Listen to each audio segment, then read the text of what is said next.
The nurses froze, metal trays clattering to the floor as they backed away from Jason Miller's hospital bed. Their screams echoed down the sterile hallway while something pale and wriggling emerged from beneath the raw, red skin on his forearm. What should have been a simple bedbug rash had just revealed itself as something far more horrifying. "Code Blue? Room 317?" shouted Emma, the only nurse who hadn't fled, her trembling hands reaching for the emergency call button while her eyes remained fixed on the writhing mass breaking through Jason's flesh, her face drained of all color. 3 months ago, Jason had been enjoying his morning coffee, scratching absent-mindedly at what he thought was just another sign of aging skin.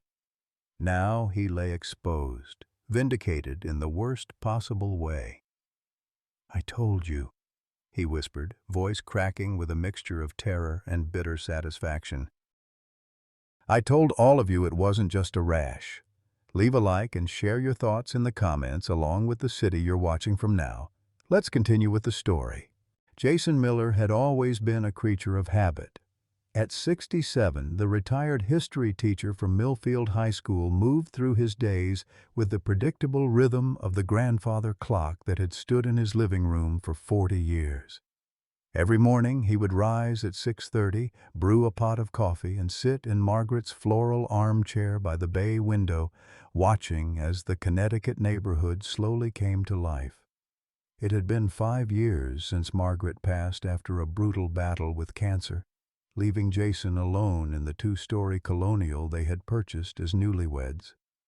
The house felt too big now, filled with echoes instead of laughter, but he couldn't bear to leave. Every corner held a memory.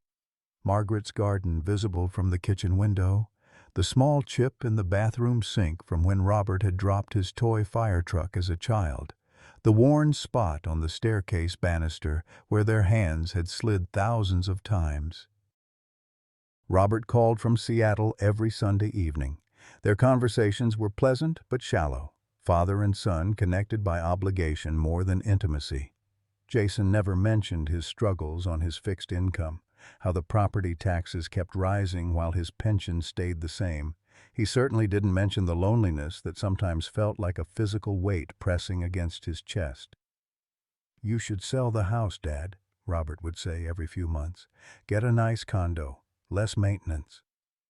Jason always changed the subject. His small pleasures kept him going. Tuesday chess matches with Frank at the park, Thursday morning coffee with the retired teachers group, tending Margaret's perennial garden, though his knees protested more each season. The garden was where he first noticed the itching, reaching for a stubborn weed near the roses Margaret had planted on their 30th anniversary. At first, Jason dismissed the small red bumps on his wrist as mosquito bites. It was June, after all, and the insects were always worst near the small pond at the back of the property. But when more appeared on his neck and arms the following morning, he frowned at his reflection in the bathroom mirror, applying calamine lotion with shaking hands. On his dresser sat his most treasured possession, an antique music box Margaret had found at an estate sale just months before her diagnosis. Hand-carved from rich mahogany, it played Moonlight Sonata when opened, the melody tinkling through their bedroom each night before sleep. Jason ran his fingers over its intricate patterns, drawing comfort from this last gift from his wife, unaware that within its beautiful craftsmanship lurked something sinister. "Just my aging skin," he told himself, applying more lotion to the increasingly angry welts. Nothing to worry about. How wrong he would be. The itching began as a minor nuisance, but within a week, Jason found himself waking throughout the night, scratching until his skin was raw. The small red bumps had multiplied, forming angry clusters across his arms, neck, and torso. Each morning brought new marks, as if something had feasted on him while he slept. "Bedbugs," he muttered to himself after spending hours researching his symptoms online. The library's ancient computer had offered him page after page about the resurgence of the pests in suburban communities. The pictures matched his bites exactly. Small, red welts that appeared in lines or clusters, what the websites called breakfast, lunch, and dinner patterns. Jason shuffled through the aisles of Home Depot, his cart filled with plastic mattress covers, diatomaceous earth powder, and the strongest insecticide spray available without a professional license. The young cashier raised her eyebrows at his purchases. "Got a bit of a bug problem, sir?" she asked, her voice tinged with sympathy. Jason nodded, trying to hide his embarrassment. "Just being cautious," he said, though he knew the angry red line of bites visible above his collar told another story. That evening, he stripped his bed completely, washing everything in scalding hot water. He vacuumed every crevice of his mattress, box spring, and the antique oak bed frame that had been his and Margaret's wedding gift from her parents. He applied the diatomaceous earth along baseboards and sprayed the insecticide until his eyes watered from the chemical smell. Before collapsing into bed, he made sure the plastic mattress cover was securely sealed, creating a crackling sound with every movement. Despite his exhaustion, sleep proved elusive. The itching was relentless, and the plastic cover amplified the summer heat, causing him to sweat uncomfortably. When he did finally drift off around dawn, his dreams were haunted by images of tiny insects crawling across his skin. The next morning, Jason stared in disbelief at 5 new bites on his forearm. "Impossible," he whispered, running his fingers over the raised welts. He had done everything the websites recommended. There was no way bedbugs could have survived his assault. For the next week, Jason continued his war against the invisible invaders. He threw away his favorite reading chair after finding suspicious dark spots along its seams. He sealed cracks in the baseboards with caulk, his arthritic hands aching from the effort. He even moved his sleeping arrangements to the living room couch, only to wake with fresh bites across his shoulders. The lack of sleep began to take its toll. At his weekly chess match with Frank, Jason found himself unable to concentrate, scratching absently at his neck while staring blankly at the board. "You don't look so good, old friend," Frank commented, capturing Jason's queen with a move he would normally have anticipated. "Everything all right at home?" "Just a bit of a pest problem," Jason replied, attempting a smile that didn't reach his eyes. "Nothing I can't handle." But as days stretched into weeks with no improvement, Jason began to doubt himself. The constant itching made it difficult to focus on anything else. He canceled his regular coffee with the teachers' group, unwilling to face their questions, or worse, their pity. One night, in a moment of desperate inspiration, Jason propped his phone against a stack of books on his nightstand, setting it to record video throughout the night. "Let's see what you little devils are up to," he muttered as he settled into bed, the plastic cover crinkling beneath his weight. The next morning, he reviewed the footage with trembling hands. For the first few hours, there was nothing but the occasional toss and turn of his restless sleep. But around 3 a.m., something changed. Jason leaned closer to the small screen, his breath catching in his throat.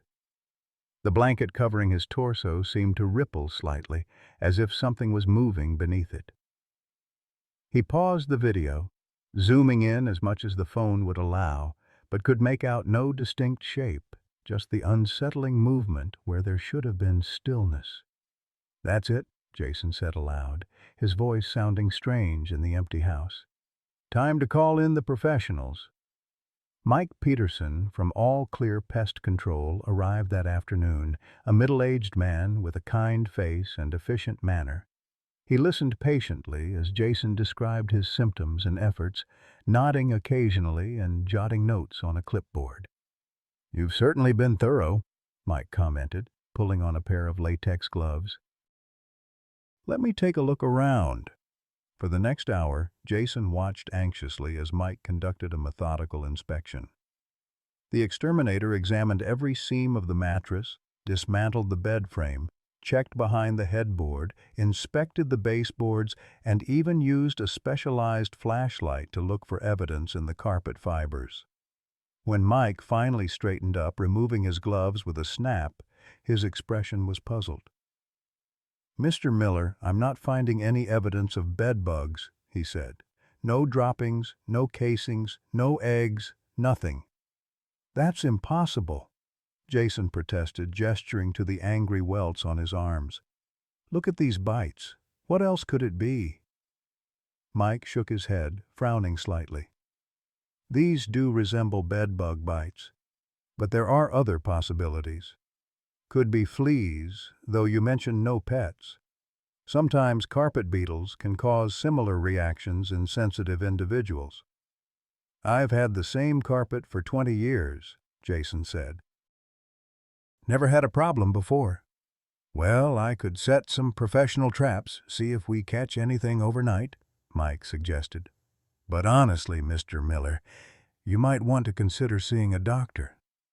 Sometimes what looks like insect bites can actually be a skin condition or allergic reaction." Jason's shoulders sagged. Another expense. His Medicare would cover a doctor's visit, but barely. After Margaret's illness, the supplemental insurance premiums had become too much for his fixed income.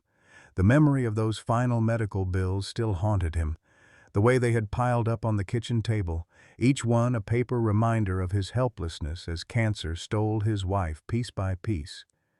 "I suppose it couldn't hurt," Jason conceded, though his tone suggested otherwise.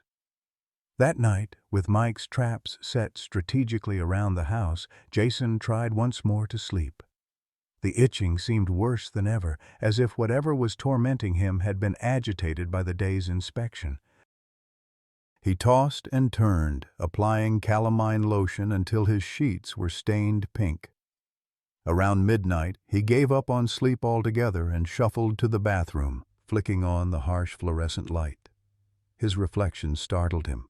Bloodshot eyes sunken in a pale face, 3 days' worth of stubble, and angry red welts now spreading up his neck toward his jawline. "Margaret," he whispered to the empty house, "I could really use your help right now." As if in response, the faint melody of Moonlight Sonata drifted from the bedroom. Jason froze, his heart pounding. Slowly he moved toward the sound, finding the antique music box on his dresser with its lid mysteriously open, the tiny mechanical ballerina turning slowly in the moonlight, filtering through the curtains. Must have bumped it earlier, he reasoned, though he couldn't remember touching it. He gently closed the lid, silencing the melody that now seemed eerie rather than comforting. The next morning, Mike returned to check his traps.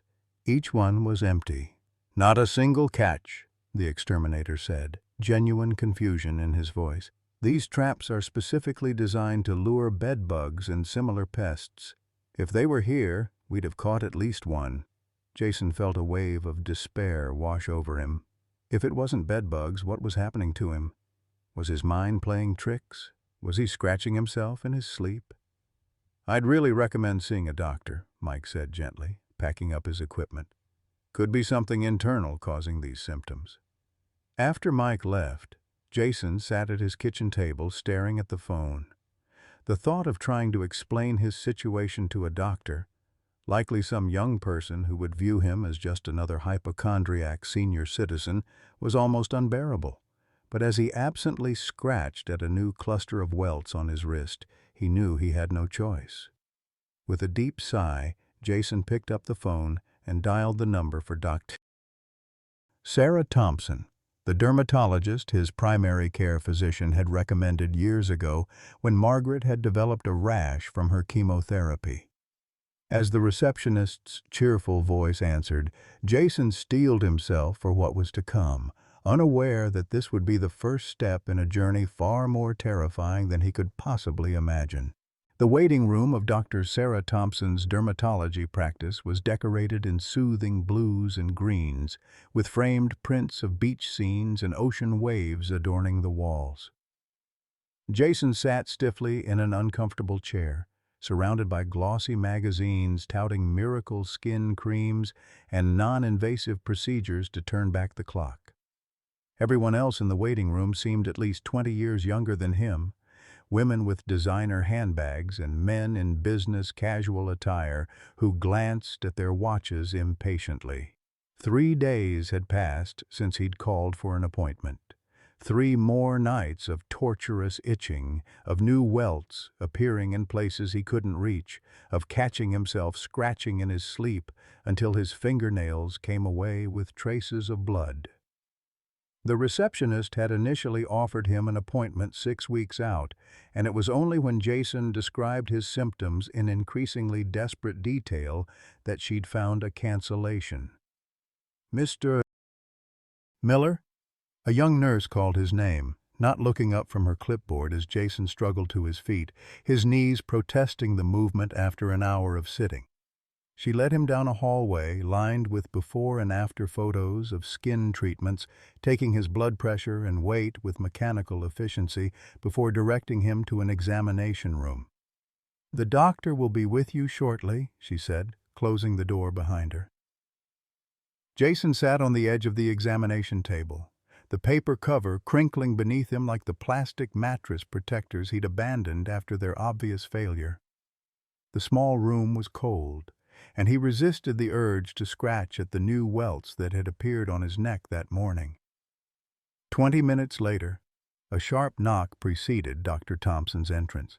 She was younger than Jason had expected, perhaps in her early 40s with dark-rimmed glasses and hair pulled back in a severe bun. She glanced at his chart before looking up, her practiced smile not quite reaching her eyes. "Mr. Miller, I understand you're having some skin issues?" "Yes, doctor. I've been getting these bites," Jason began, rolling up his sleeve to reveal the angry red welts clustered on his forearm. "Not bites, Mr. Miller," Dr. Thompson corrected immediately, pulling on latex gloves. "Let's not diagnose before we examine, shall we?" The rebuke stung, reminding Jason of the way his former principal would correct teachers at faculty meetings. He fell silent as Dr. Thompson examined his arms, neck, and torso with clinical detachment, occasionally making notes on her tablet. "How long has this been happening?" she asked, peering at a particularly inflamed area on his shoulder. "About 3 weeks now," Jason replied. "It started with just a few spots, but it's gotten worse. They appear overnight mostly." "And you live alone?" "Yes, since my wife passed 5 years ago." "Any new medications, changes in laundry detergent, new furniture or clothing?" Jason shook his head to each question. "I thought it might be bed bugs, but I had an exterminator check, and he couldn't find any evidence." Dr. Thompson's expression shifted subtly, a fleeting look that Jason recognized all too well from his years in the classroom, the look of someone who has categorized you and moved on. "Mr. Miller, at your age, skin becomes more sensitive. What you're experiencing appears to be a form of dermatitis, possibly exacerbated by stress or anxiety." "But they appear in new places every morning," Jason protested, "and sometimes I feel like something's moving." Dr. Thompson's expression softened into something worse than dismissal: pity. "Formication, the sensation of insects crawling on or under the skin, is actually quite common, especially in older patients. It's often associated with stress, lack of sleep, or certain medications." "I'm not imagining this," Jason said, his voice rising slightly despite his effort to remain calm. "Something is happening to me." "I understand this is distressing," Dr. Thompson replied, her tone now the careful, patient one reserved for difficult patients. "I'm going to prescribe a topical corticosteroid cream for the inflammation and an antihistamine to help with the itching.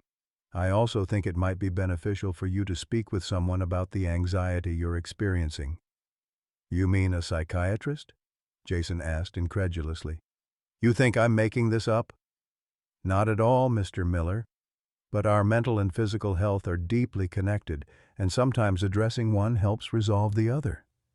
She was already writing the prescriptions, effectively ending the discussion. "Use the cream twice daily on the affected areas, and take the antihistamine before bed.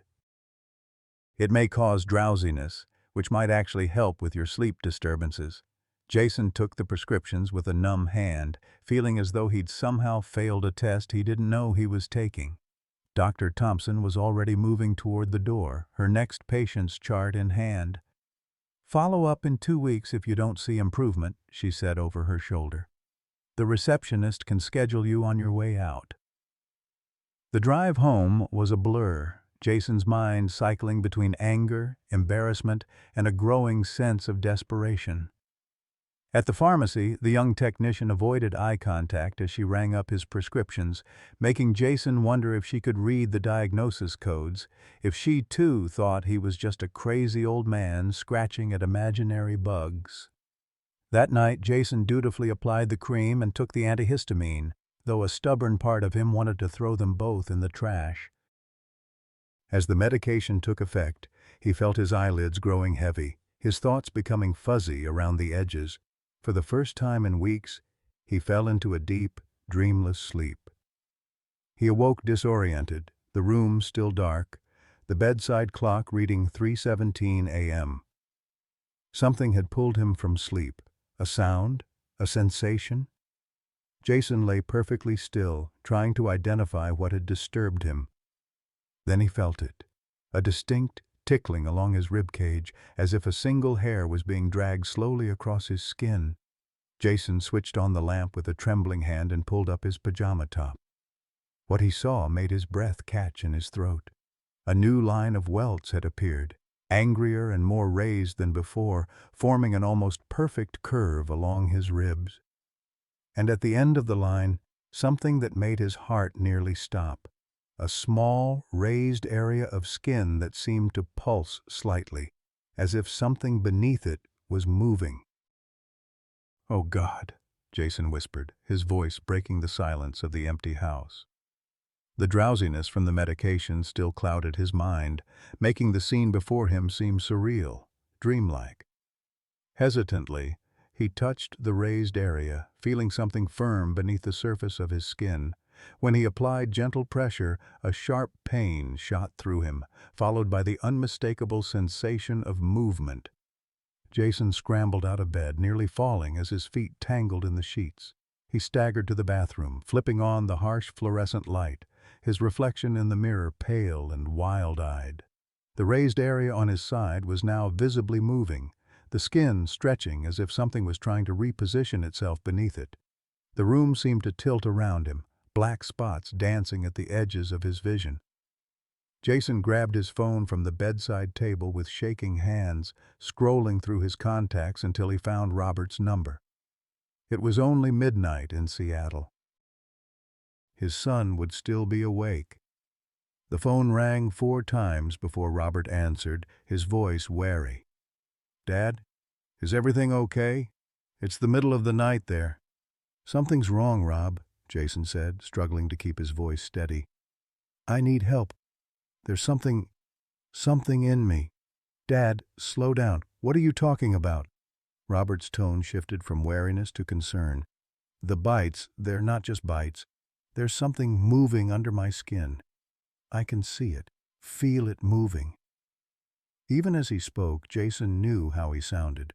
Delusional, paranoid, exactly what Dr. Thompson had implied. "Have you been taking your medications?" Robert asked carefully. "Your blood pressure meds and the ones for your cholesterol?" "This isn't about my damn medications," Jason snapped, immediately regretting it when silence fell on the other end of the line. "I'm sorry, Rob. I'm scared. Something is really wrong, and no one believes me." After a pause, Robert sighed. "Okay, Dad. I think you should go to the emergency room right now. I'll call you an Uber." "I don't need an Uber. I can drive myself," Jason protested. "No, you can't. Not if you're seeing things moving under your skin. Please, Dad. Go to St. Mary's Urgent Care. It's closer than the hospital. I'll call ahead to let them know you're coming." Jason wanted to argue further, but found he lacked the energy.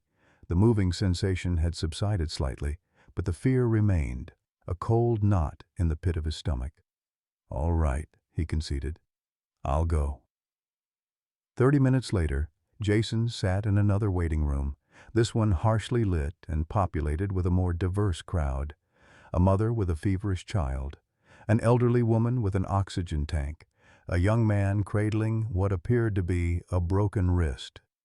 The intake nurse had taken his information with professional detachment, showing no reaction when he'd described the moving sensation under his skin.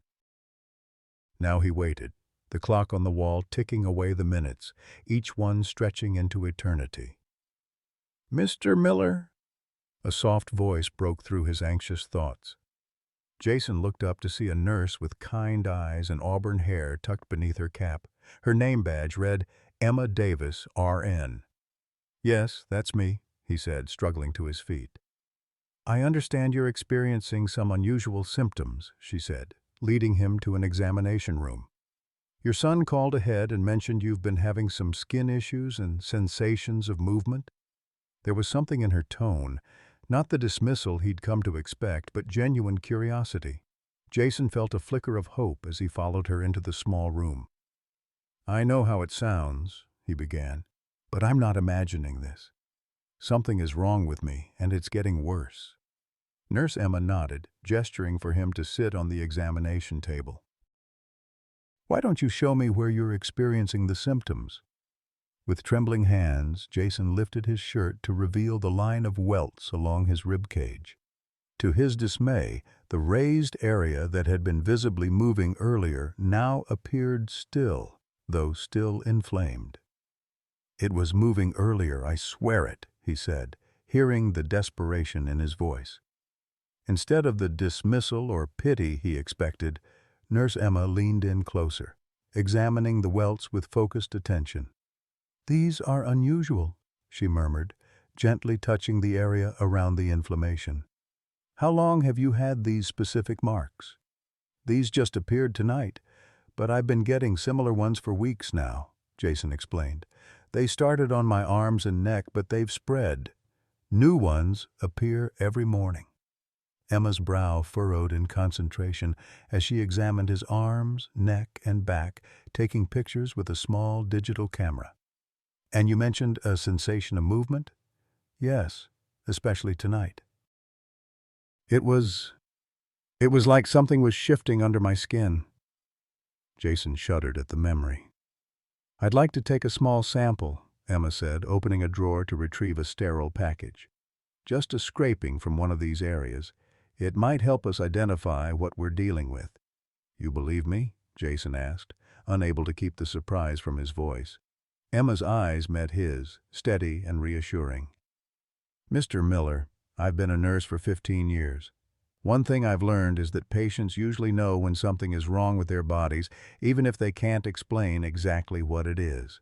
Now, this might sting a little." As she took the sample, Jason felt something he hadn't experienced in weeks. The simple relief of being listened to, of having his concerns taken seriously. It was like a weight lifting from his shoulders, even as the physical discomfort persisted. "Dr. Mitchell will be in shortly to examine you," Emma said, carefully labeling the sample. "I've made detailed notes about your symptoms. Try to rest if you can." After she left, Jason sat back on the examination table, exhaustion washing over him. The clock on the wall read 4:45 a.m., and the urgent care center was quiet except for the occasional squeak of rubber-soled shoes on linoleum. Despite the uncomfortable surroundings and the persistent itching, Jason felt the tension in his body easing slightly. For the first time since this ordeal began, someone was actually listening. Little did he know that this was just the beginning, that what Nurse Emma would discover would turn his nightmare into something far more horrifying than he could possibly imagine. Dr. Mitchell ordered blood tests and a skin biopsy, the latter procedure leaving a small stitched wound on Jason's forearm. "We'll send these to the lab right away," he explained, his manner professional but less dismissive than Dr. Thompson's had been. Nurse Davis noted some unusual characteristics in the sample she collected. "I'd like to get a more comprehensive look." The doctor prescribed a stronger antihistamine and suggested Jason stay with someone for a few days. "Until we get these results back, it might be good to have someone keeping an eye on you." But there was no one. Robert was 3,000 miles away, and Jason had gradually lost touch with most friends after Margaret's death. His neighbors were friendly enough for a wave or brief chat about the weather, but not for something like this. "I'll be fine on my own," Jason assured the doctor, though the thought of returning to his empty house filled him with dread. 2 days later, Jason was dozing in his recliner when the phone rang. He hadn't been back to his bedroom since that night, instead sleeping in fitful bursts in the living room with the lights on. The itching continued, and new welts appeared daily, though none had exhibited the terrifying movement he'd witnessed before. "Mr. Miller, this is Dr. Sarah Thompson." Jason sat up straighter, surprised to hear from the dermatologist. "Yes, doctor?" "I've received the results of your tests from St. Mary's," she said, her tone markedly different from their previous interaction, cautious, almost concerned. "I'd like you to come in this afternoon, if possible." "What did they find?" Jason asked, his heart beginning to race. "I'd prefer to discuss it in person. Can you come at 3? The waiting room seemed even more sterile than before, the ocean scenes on the walls now appearing ominous rather than soothing. Jason's hands trembled slightly as he filled out the updated medical history form, noting his visit to urgent care. This time, Dr. Thompson didn't keep him waiting. The same nurse who had taken his vitals before led him immediately to an examination room where the dermatologist was already waiting, a tablet in her hands and a furrowed brow on her face. "Mr. Miller," she said, looking up as he entered. "Please, have a seat."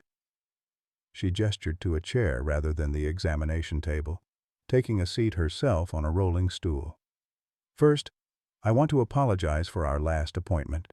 I made assumptions about your condition that were incorrect." The admission caught Jason off guard. "What did the tests show?"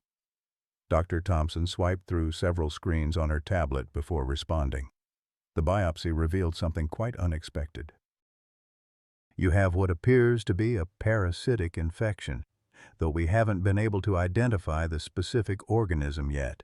She turned the tablet toward him, showing a microscopic image of something that made his stomach lurch, a tiny, pale, segmented form. "A parasite?" Jason repeated, his voice barely above a whisper. "You mean like a worm?" "Similar, yes, though not one typically found in North America," Dr. Thompson explained, her clinical tone returning. "We're consulting with specialists, including Dr. Robert Wallace at the Centers for Disease Control. He's an expert in parasitology and has requested to see you personally." Jason's mind reeled, simultaneously horrified and vindicated. "So something really is under my skin. I'm not imagining it?" "No, Mr. Miller, you're not imagining it," Dr. Thompson confirmed.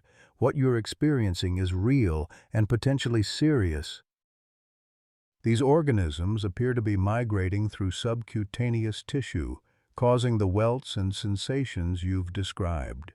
The room seemed to tilt slightly as the full implications sank in.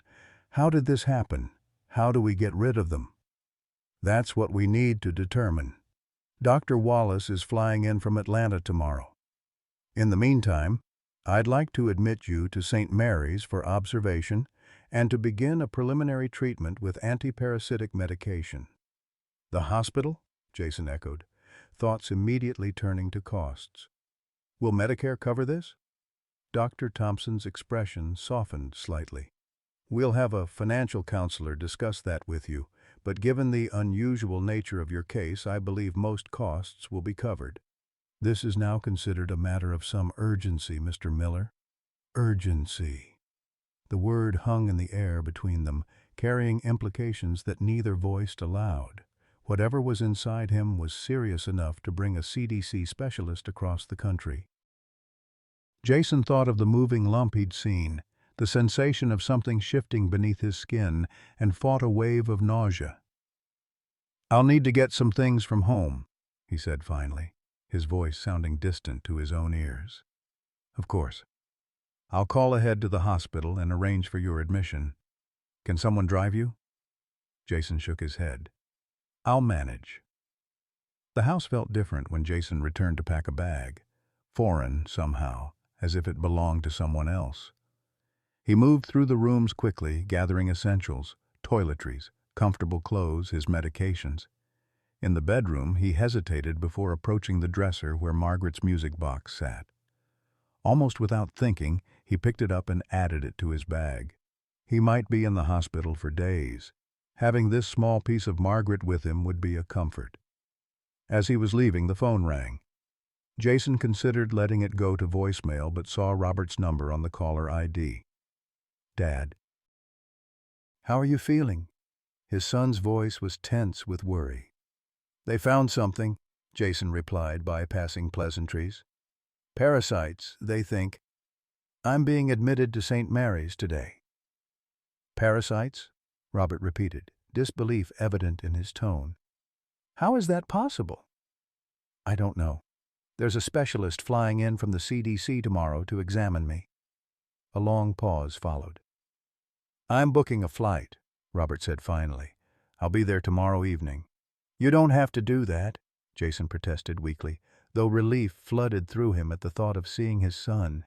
"Yes, I do. You were right, Dad.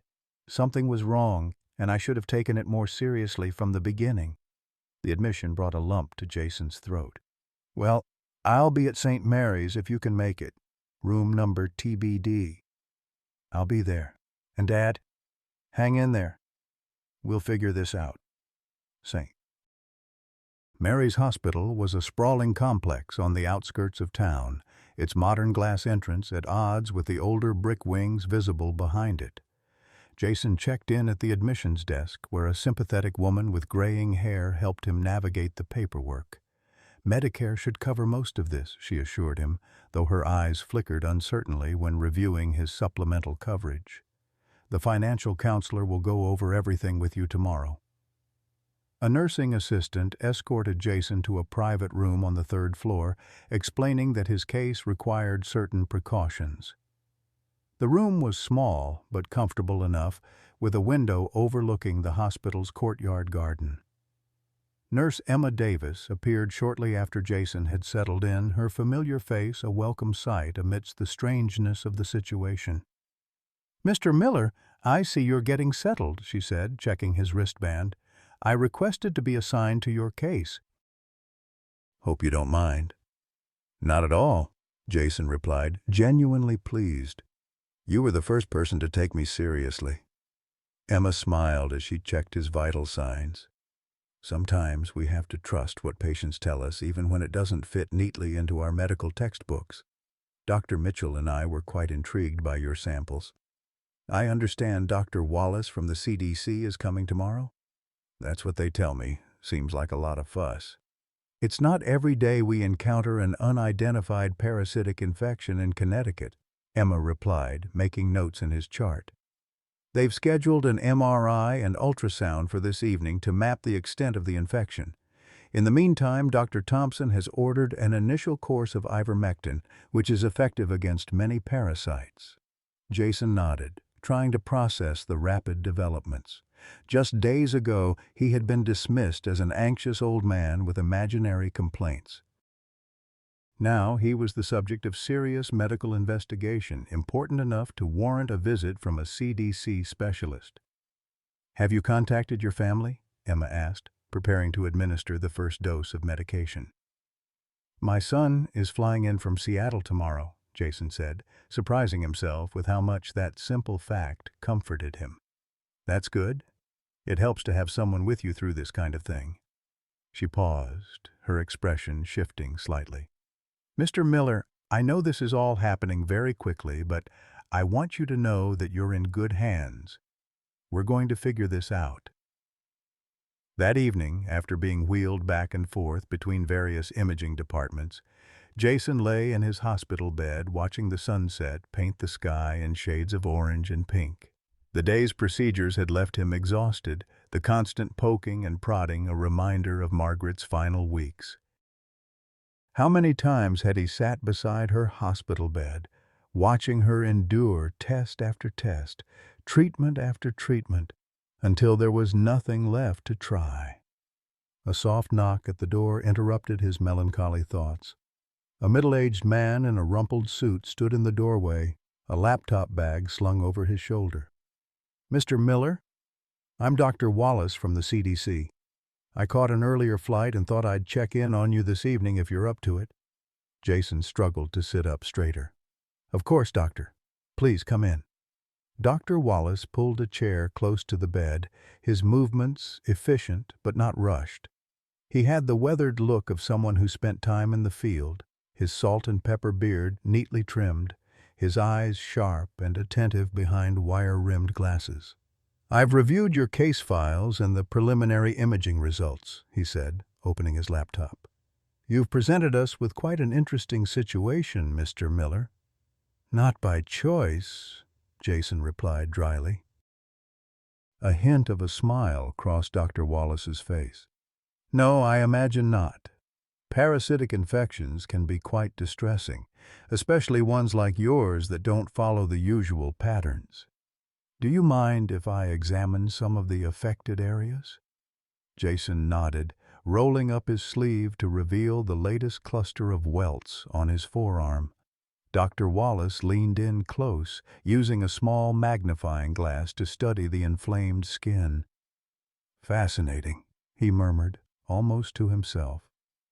"The migration pattern is unlike anything I've seen in North American cases." He looked up at Jason. "Mr. Miller, I need to ask you some questions about your recent activities. Have you traveled internationally in the past year?" "No," Jason said firmly. "I haven't left Connecticut in at least 3 years. My last trip was to Boston for my grandson's birthday." "Any exposure to exotic animals? Purchases from international markets or websites?" Jason shook his head. "I live a pretty quiet life, Doctor. The most exotic thing in my house is probably Margaret's music box, and that came from an estate sale right here in town." Dr. Wallace's eyebrows lifted slightly. "Music box?" "My wife found it at the Preston estate sale about 6 years ago. Hand-carved mahogany, plays Moonlight Sonata. It's actually here with me." Jason gestured to the nightstand where the music box sat. The doctor turned to look at it, his expression shifting from casual interest to focused attention. "May I?" he asked, reaching for the box. "Of course." Dr. Wallace picked up the music box carefully, examining it from all angles before opening the lid. The familiar melody tinkled in the quiet room as the tiny ballerina began to turn.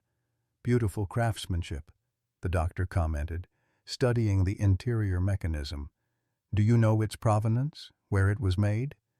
"Margaret said Mrs. Preston told her it was from South America somewhere. Brazil, maybe."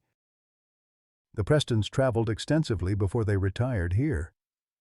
Dr. Wallace nodded slowly, closing the lid to silence the music. "Mr. Miller, would you allow me to take this for analysis? I have a theory I'd like to investigate." Jason hesitated, reluctant to part with one of his few tangible connections to Margaret. "Is it important?" "It might be crucial to understanding your condition," Dr. Wallace replied.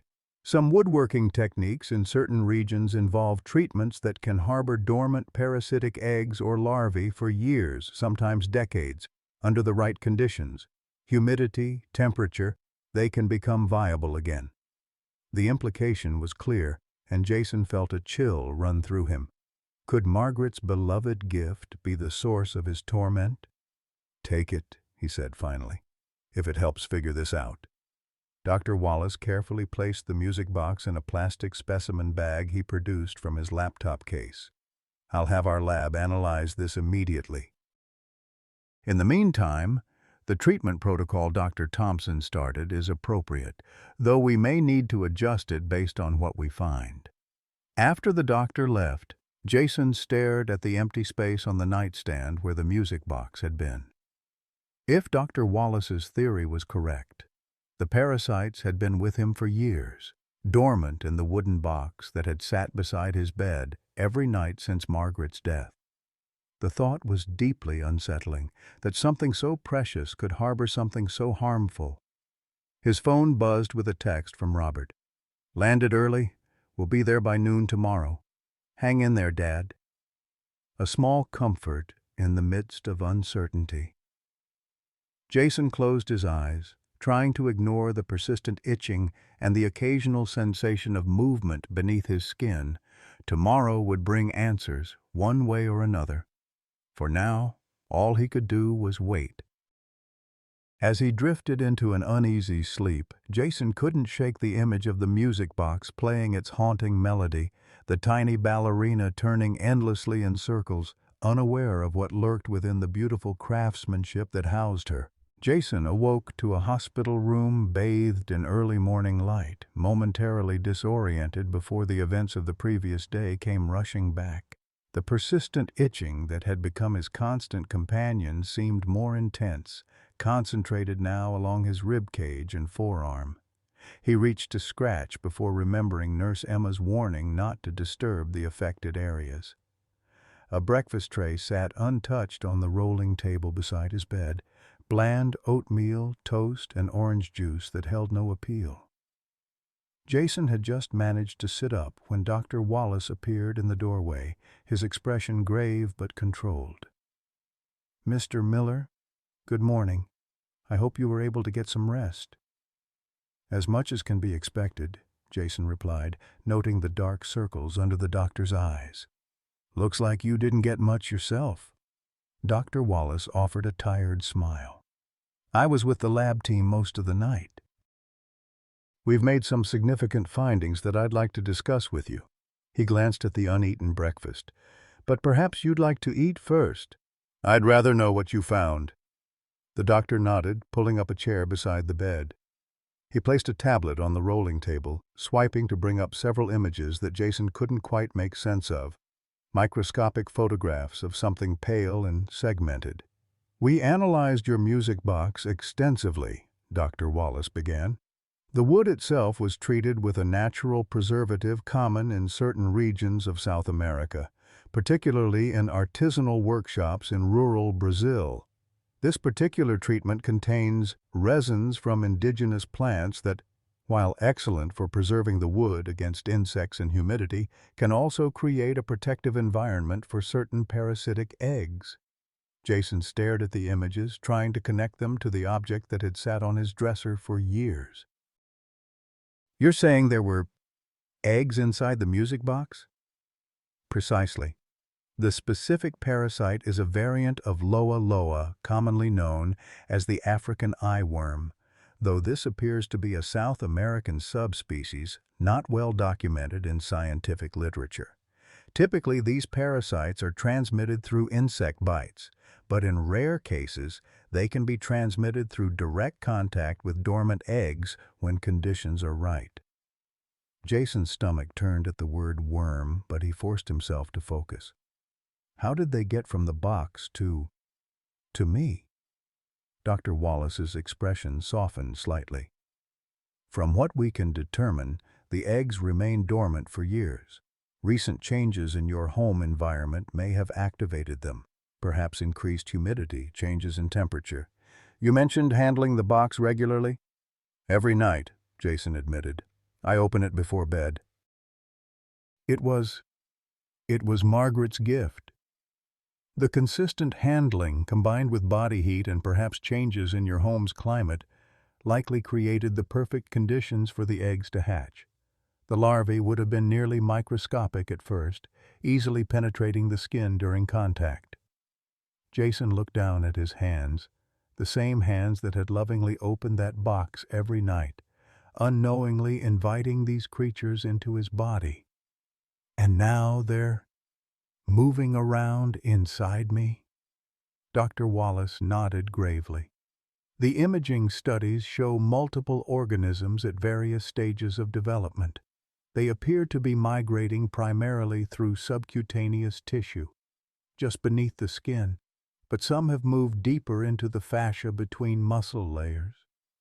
The clinical description did nothing to lessen the horror of what Jason was hearing. Something was living inside him, moving through him, feeding on him. "How do we get them out?" he asked, his voice barely steady. We've already started you on a high-dose antiparasitic regimen, which should kill the organisms, Dr. Wallace explained. However, given their unusual nature and the extent of the infection, we may need to consider more direct intervention for some of the larger specimens. Direct intervention? Jason repeated. Surgical removal, Dr. Wallace clarified. But let's see how you respond to the medication first. I've consulted with a surgical team here at St. Mary's who have experience with parasitic extraction procedures. Jason closed his eyes briefly, trying to process everything. When he opened them again, he asked the question foremost in his mind. Am I going to be okay? With proper treatment, the prognosis is good, Dr. Wallace assured him. These parasites aren't typically fatal, though they can cause significant discomfort and, if left untreated, potentially serious complications. The good news is, we've identified them relatively early in their life cycle. A soft knock interrupted them as Nurse Emma entered the room. Sorry to interrupt, Dr. Wallace, but Mr. Miller's son has arrived. Robert stood in the doorway, looking both exhausted and anxious. At 43, he resembled a younger version of Jason, the same square jaw and broad shoulders, though Robert's hair remained dark where Jason's had long since turned gray. Father and son locked eyes for a moment, years of unspoken distance hanging between them. "Dad," Robert said simply, crossing the room in a few quick strides. He hesitated briefly before leaning in for an awkward hug, careful to avoid the IV line in Jason's arm.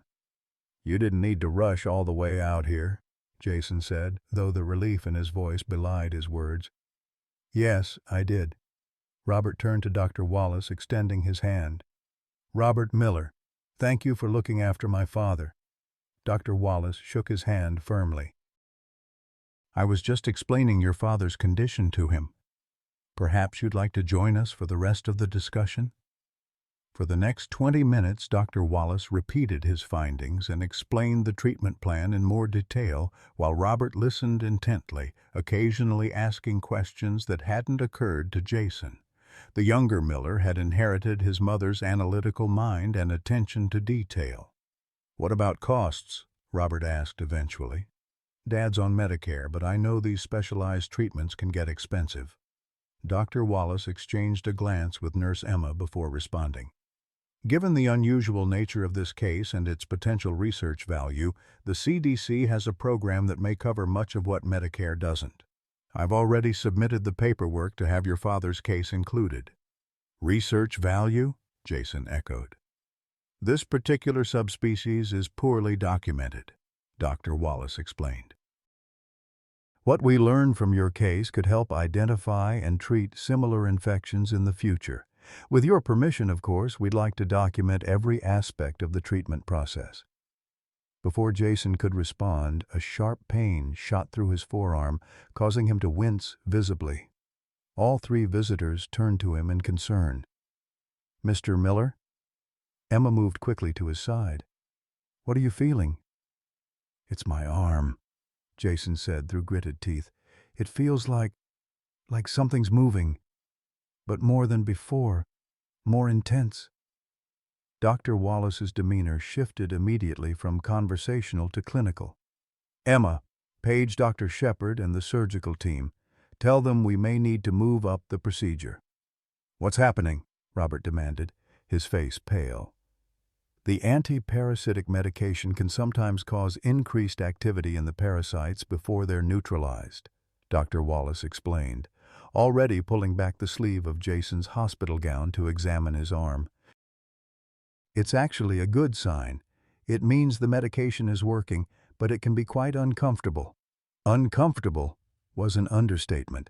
The sensation beneath Jason's skin had intensified from a tickle to what felt like something writhing, pushing against the underside of his skin. He could see the area near his wrist visibly moving, the skin bulging slightly in a way that made his stomach lurch. Emma returned quickly. "Dr. Shepard is on his way. He's bringing the portable ultrasound." The next few minutes passed in a blur of activity. A tall, black doctor with a shaved head entered the room, followed by a nurse pushing an equipment cart. The ultrasound machine was quickly set up and cold gel applied to Jason's forearm. "Mr. Miller, I'm Dr. Shepard, head of surgery," the doctor introduced himself, his calm voice at odds with the urgency of his movements. "We're going to take a look at what's happening under the skin here." The room fell silent as Dr. Shepard moved the ultrasound wand over Jason's arm, the screen positioned so all could see. The image showed layers of tissue in grayscale, and there, unmistakable even to Jason's untrained eye, was something moving. A pale, elongated form, perhaps 3 inches long, writhing just beneath the surface of his skin. "Jesus Christ," Robert whispered, his face ashen. "It's a mature specimen," Dr. Wallace observed, studying the screen intently. "The medication has agitated it. It's trying to relocate or possibly emerge." "Emerge?" Jason repeated, horror washing over him. Dr. Shepard nodded grimly. "Sometimes parasites will attempt to exit the host when threatened. In this case, it's actually fortuitous. Makes extraction much simpler if it's near the surface." He turned to Emma. "Prep for a local extraction procedure. We'll do it here rather than moving him to the OR." The next 30 minutes were a flurry of controlled medical chaos. Robert was ushered to a corner of the room, watching with a mixture of fascination and revulsion as the medical team prepared the procedure area. Jason's arm was numbed with local anesthetic, a surgical drape placed around the site, and various instruments arranged on a sterile tray. "You'll feel some pressure, but no pain," Dr. Shepard assured Jason as he prepared to make the first incision. "Try to keep as still as possible." Jason nodded, turning his head away. He didn't want to watch. Instead, he fixed his gaze on Robert, who offered a tight smile of encouragement from across the room. "Small incision now," Dr. Shepard narrated. "Emma, forceps ready." Jason felt the pressure as the scalpel parted his skin, followed by a strange sensation of release. He heard Emma's sharp intake of breath, followed by Dr. Wallace's voice, tense with controlled excitement. "There it is. Carefully now." Despite his determination not to look, Jason found his head turning involuntarily toward the procedure. What he saw would haunt him for years to come. A pale, wriggling form being carefully extracted from his arm, grasped delicately in the surgeon's forceps. It was several inches long, segmented, with a distinctly alien appearance that seemed impossible to reconcile with the human body it had inhabited. "Got it," Dr. Shepard announced, quickly transferring the writhing parasite to a specimen container that Emma held ready. "Perfect extraction. Let's irrigate the wound site and check for any remaining fragments." The room spun slightly as Jason watched the container being sealed, the creature inside still moving actively. He heard a thud from across the room and turned to see Robert slumped against the wall, having apparently fainted at the sight. "Robert!" Jason called out, instinctively trying to rise before being gently restrained by Dr. Wallace. "He'll be fine," the doctor assured him as another nurse went to Robert's aid. "It's a common reaction. The important thing is that we've successfully removed one of the larger parasites." "One of them?" Jason echoed, the implications settling over him like a cold shadow. Dr. Wallace's expression was apologetic but direct. "The imaging showed multiple organisms, Mr. Miller. This was likely the largest and most mature, which is why it reacted most strongly to the medication. The others should be eliminated by the continued drug treatment, but we'll need to monitor closely for any that might require similar extraction." As Dr. Shepard finished closing the small incision with butterfly stitches, Robert was helped into a chair, looking embarrassed but recovered. The specimen container had been discreetly removed from the room, though the image of what it contained remained seared in Jason's mind. "The good news, Dr. Shepard said as he finished, is that this extraction went very smoothly. The parasite was intact and there's minimal tissue damage. The wound should heal quickly." Jason nodded numbly, still processing the reality of what had just occurred, that a living creature had been removed from inside his body, a creature that had been living there for who knew how long, feeding on him, moving through him without his knowledge. "Dad, are you okay?" Robert had moved to his bedside, his face still pale but composed. "I've been better," Jason replied with a weak attempt at humor. "Sorry you had to see that." "I'm sorry I wasn't here sooner," Robert countered, genuine regret in his voice. "When you called that night, I should have listened better." The simple acknowledgement brought an unexpected lump to Jason's throat. How long had it been since his son had really heard him? Since anyone had? As the medical team cleaned up and prepared to leave, Dr. Wallace paused beside Jason's bed. "We'll run a comprehensive analysis on the specimen. What we learn will help refine your treatment plan. In the meantime, try to rest. The medication will continue working on the remaining parasites." "What about the music box?" Jason asked suddenly. "Is it safe now?" "We've contained it in a specialized facility," Dr. Wallace assured him. "Once we complete our analysis, it will be thoroughly treated to eliminate any remaining eggs or larvae. It's quite a remarkable artifact, despite everything." After everyone had left except Emma, who remained to monitor his vital signs, Jason found himself staring at the ceiling, trying to reconcile the morning's events with the reality of his life. Just weeks ago, he had been a lonely widower whose biggest concern was whether his garden would survive another summer. Now he was the host to parasitic creatures from a South American music box, the subject of medical research, with his estranged son suddenly at his bedside. "You should try to eat something," Emma suggested gently, gesturing to the now cold breakfast tray. "I'm not sure I can," Jason admitted. "Not after that." Emma nodded understandingly. "I'll have them bring up some broth and crackers, something gentle on the stomach." She paused, checking the bandage on his arm. "You know, Mr. Miller, in all my years of nursing, I've never seen anything quite like this, but I've also never seen someone handle it with such dignity." Jason snorted softly. "Is that what we're calling it? I feel like I've been nothing but a terrified old man since this started." "Fear is natural," Emma replied. "Courage isn't the absence of fear, but continuing despite it. And you've done that every step of the way." She smiled slightly. "Even when no one believed you." Her words offered a small comfort as Jason settled back against the pillows, exhaustion washing over him. The procedure had drained what little energy he had, and the emotional toll of seeing the physical manifestation of his tormentor was overwhelming. "Try to rest," Emma said, dimming the light slightly. "Your son mentioned he's going to your house to pack some more of your things. He'll be back this afternoon." As she left the room, Jason closed his eyes, the image of the writhing parasite still vivid behind his eyelids. The creature was gone from his body, contained in a specimen jar being studied by scientists. Yet somehow he could still feel it moving inside him, a phantom sensation that logic couldn't dispel. More remained, Dr. Wallace had said. How many? Where exactly in his body were they moving, feeding, growing? And how many more would need to be removed through the same gruesome procedure he had just endured?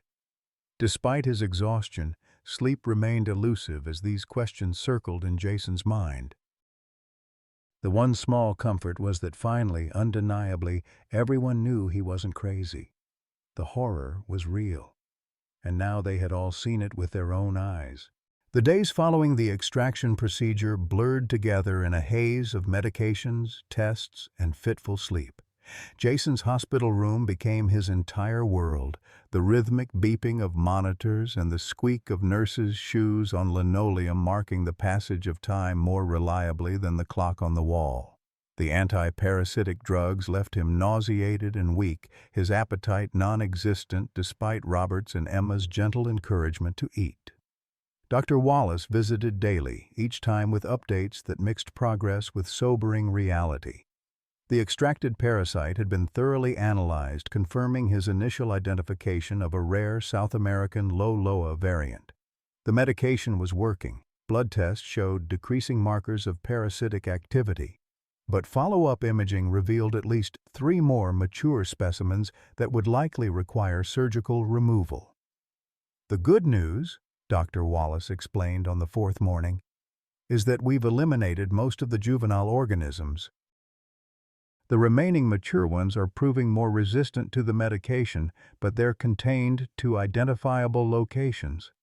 Jason nodded weakly from his hospital bed, the IV in his arm delivering yet another round of the powerful drugs that made his veins feel like they were carrying ice water instead of blood.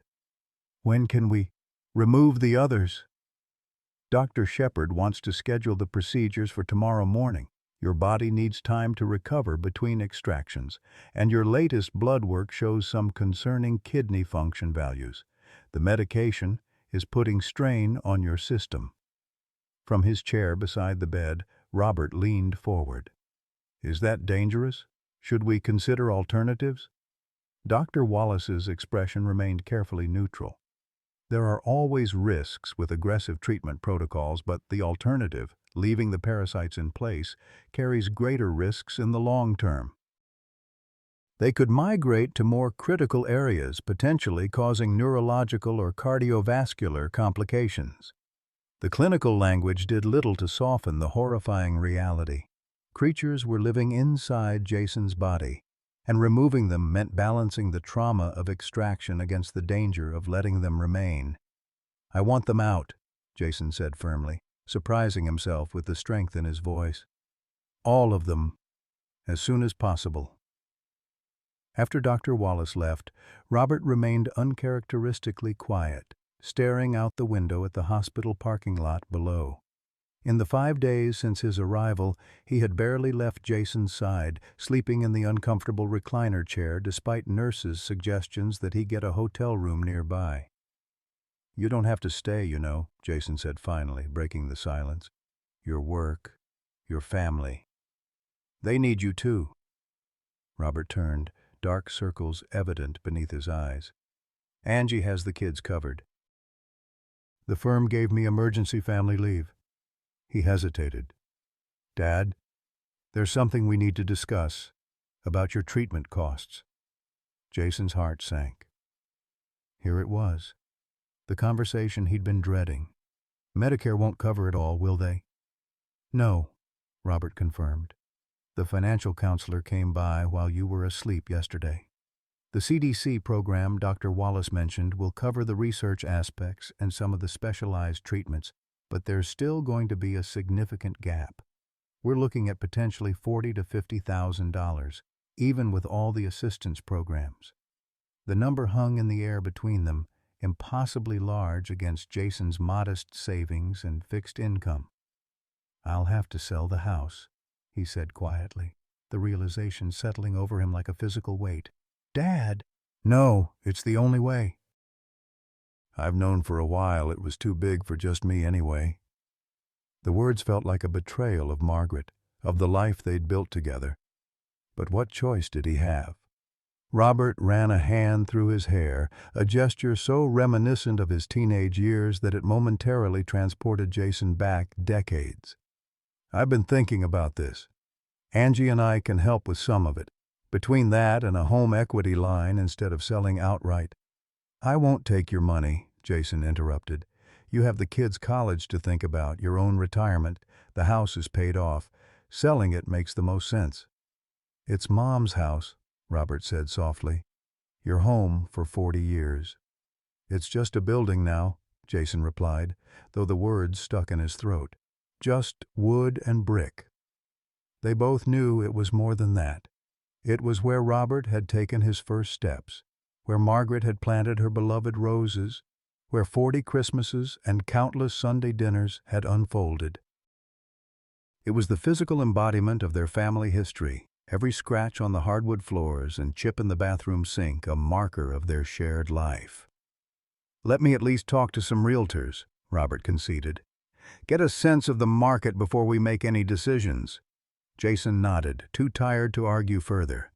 The medication was pulling him back toward sleep, a merciful respite from both physical discomfort and difficult conversations. When he awoke hours later, the room was dim, evening shadows stretching across the floor. Robert was gone, but Nurse Emma sat quietly beside the bed, updating his chart on a tablet. "Where's my son?" Jason asked, his voice rough from sleep. "He went to your house to pack some more things," Emma replied, setting aside the tablet. "He said to tell you he'd be back after dinner. How are you feeling?" "Like I've been hit by a truck," Jason admitted. "And that truck was carrying poison." Emma smiled sympathetically. "The side effects are rough, I know. But your latest blood work is showing improvement. The treatment is working." "Not fast enough," Jason sighed, shifting uncomfortably against the pillows. "Dr. Wallace says I need more surgery tomorrow." "Dr. Shepard is the best," Emma assured him. "The procedures will be quick and you'll be under conscious sedation this time. You won't see or feel anything." A small mercy, Jason thought. The image of that pale, writhing form being extracted from his arm remained vivid in his mind, appearing unbidden whenever he closed his eyes. "I hear you and your son were discussing finances," Emma said carefully, her tone neutral. Jason looked at her sharply. "Were you eavesdropping?" "Hospital rooms aren't known for privacy," she replied unapologetically, "and patient concerns are part of my job." "Then you heard I'll have to sell my house to pay for all this," Jason said, gesturing vaguely at the medical equipment surrounding him. 40 years of memories, gone because of some parasites from a music box. Emma was quiet for a moment, seemingly considering her words. "Mr. Miller, may I share something personal with you?" The unexpected question caught Jason off guard. "Of course." "My father served in Vietnam," she said, her gaze steady. "James Davis, 25th Infantry Division. In 1969, his unit came under heavy fire near Tay Ninh. He was badly wounded, bleeding out in a rice paddy, when a young lieutenant dragged him to safety under enemy fire, applied a tourniquet, and called in a medevac. That lieutenant saved his life." Jason listened, puzzled by the sudden change in conversation. "Your father was lucky. Many weren't." "The lieutenant's name was Miller," Emma continued, watching Jason's face closely. "Jason Miller." The world seemed to stop for a moment as the implication of her words sank in. "You're Jimmy Davis's daughter?" Jason whispered, memories flooding back of a young private with a ready smile, the terrible day near Tay Ninh, the overwhelming chaos and fear.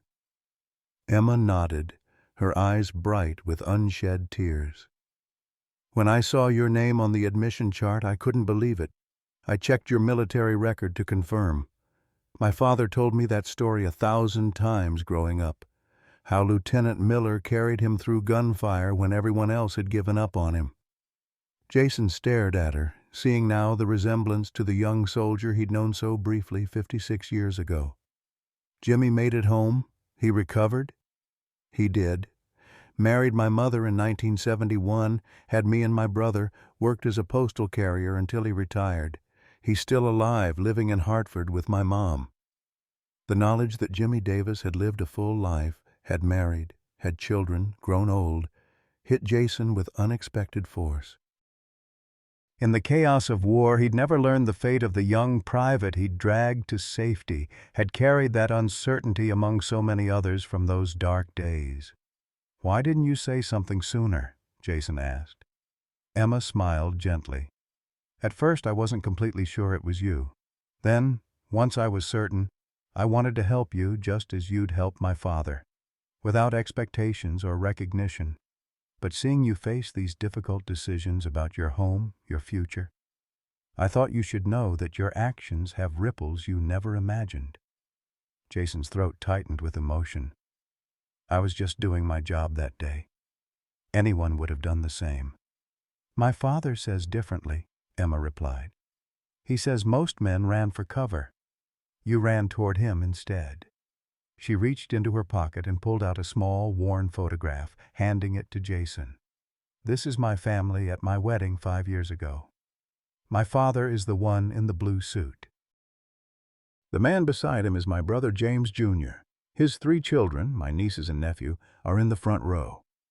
Jason stared at the photo, at the smiling faces of people who existed because of a split-second decision he'd made half a century ago in the mud and chaos of Vietnam. Jimmy Davis looked older, heavier, with a head of white hair, but his smile was the same. "All of these lives," Emma said softly, "exist because of you. My father has 10 grandchildren now. The newest one was born just last month." The magnitude of this revelation settled over Jason like a warm blanket, temporarily pushing aside the physical discomfort and financial worries that had consumed him. One action, one moment of courage in his youth, had created ripples that extended through generations. "I don't know what to say," Jason admitted, his voice unsteady. "You don't need to say anything," Emma assured him. "But I wanted you to know that you're not alone in this fight. And," she hesitated briefly, "I've been making some calls. There are veterans organizations, medical foundations that might be able to help with your expenses. Nothing certain yet, but there are options beyond selling your home." Jason shook his head, overwhelmed. "Why would you go to all that trouble for me?" "Because my father taught me that we repay our debts," Emma said simply, "even the ones that can never truly be repaid." Before Jason could respond, Dr. Shepard appeared in the doorway, tablet in hand. His expression was serious, his usual easy demeanor replaced by professional concern. "Mr. Miller, we need to move up tomorrow's procedures," he announced without preamble. "Your latest imaging shows one of the parasites is migrating toward the thoracic cavity. If it enters the pleural space around your lungs, extraction becomes significantly more complicated." The brief moment of warmth from Emma's revelation evaporated, replaced by the cold reality of Jason's condition. "How soon?" he asked. "We're prepping an OR now, within the hour." Emma stood quickly, professional mode engaging instantly. "I'll call his son. He went home to get some things, but wanted to be here for any procedures." Dr. Shepard nodded. "Do that.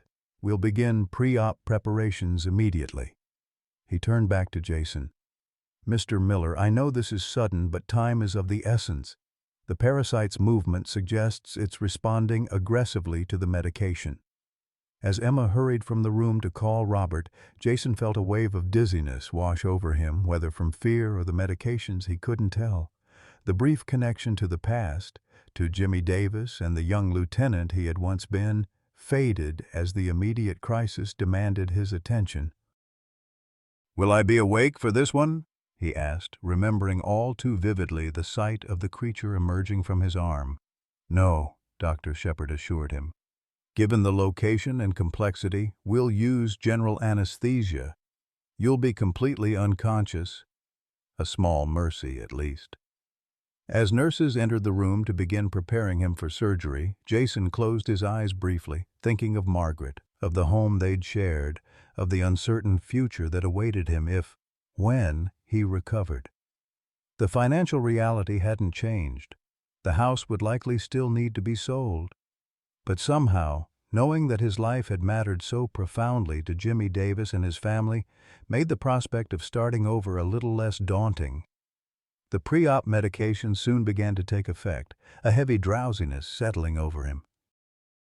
As the ceiling tiles slid past above him, while orderlies wheeled his bed toward the operating room, Jason found himself thinking not of the creatures inside him or the financial abyss ahead, but of a young private in a rice paddy half a century ago, and how the connections between people could span decades, invisible but unbreakable.